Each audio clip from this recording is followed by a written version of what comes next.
All right, the shot you saw in the book was actually done with natural light. And so step one of this is getting to a window that has natural light like we have here. So we're just going to open up the window. That's the first stop. Next, we're going to try to get this, get the flower itself. In this case, we're using a Gerbera daisy. We're going to get it as close to the window as we can. We put in a little bit of water here. Now, we're going to use a macro lens for this shot. So there's all kinds of different macro lenses. This is actually a little bit of an older one, but they work great.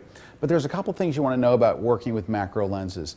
Number one is they actually work better if you can get them straight. You see how I'm angling down? If you look at the actual from the side here, if you look, the whole camera is kind of angling down at it. What you really want to be able to do is to have the camera straight. So ideally, the camera would be like this. Now, why is that? Well, because you want the maximum depth of field you can get. You want maximum depth of field all throughout the image. So what we're going to have to do is, number one, we're going to try to go to at least f/22. So we have maximum depth of field that we can get. Number two is we're going to try to make the plane of the camera kind of straight. So the way we do this is we're actually going to adjust the height of the tripod legs so that it's kind of aiming straight on it. So in this case, what I would do is just loosen the legs of the tripod, bring it down a little bit to where it's going to be kind of straight. We're going to loosen this one as well.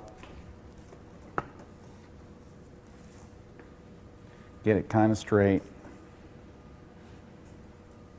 How are we doing there? Pretty close, and then we'll come around to this side. Get this one so it's pretty straight on.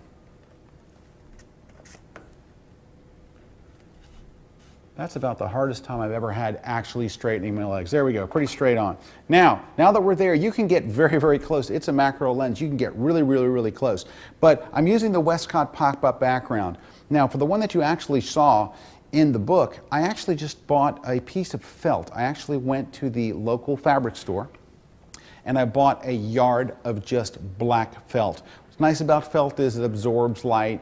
And so I just took 2 clips and clipped it up just a few feet behind the back. Now, today we have a black background that we can use, this pop-up one that we've been using all day, so I just thought I'd use that instead. So this is entirely lit with just light coming in from the window. It's north light, so it's a nice facing light.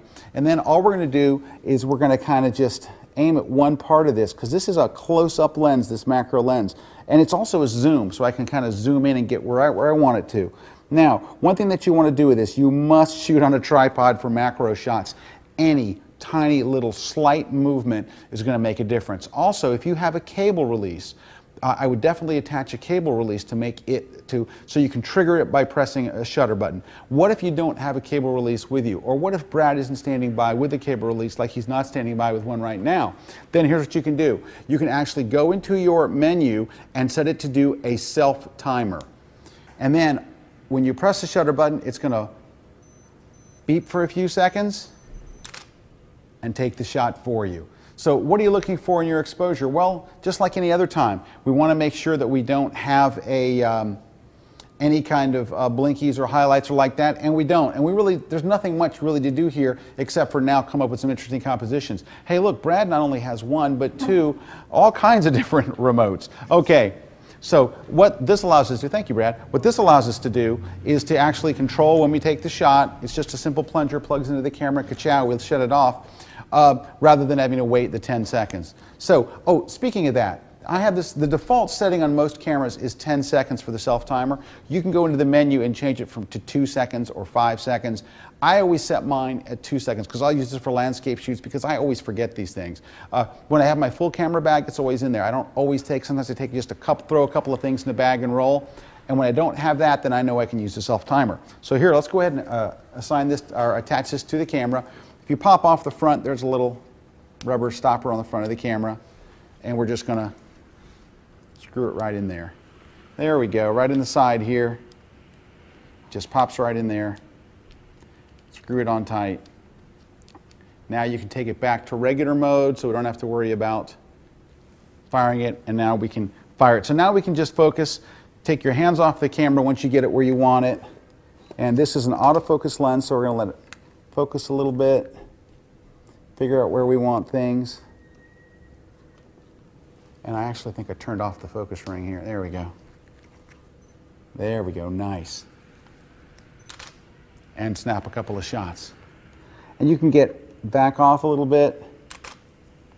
And of course, we're shooting the back side of the flower like I did in the book, but you can also shoot, of course, the front of the flower. And we also have some other flowers. I have a very nice calla lily. I'm going to go ahead and drop that in here real quick. While we're doing that, while they're getting that, I'm going to go ahead and see if I can get this thing to actually stay around.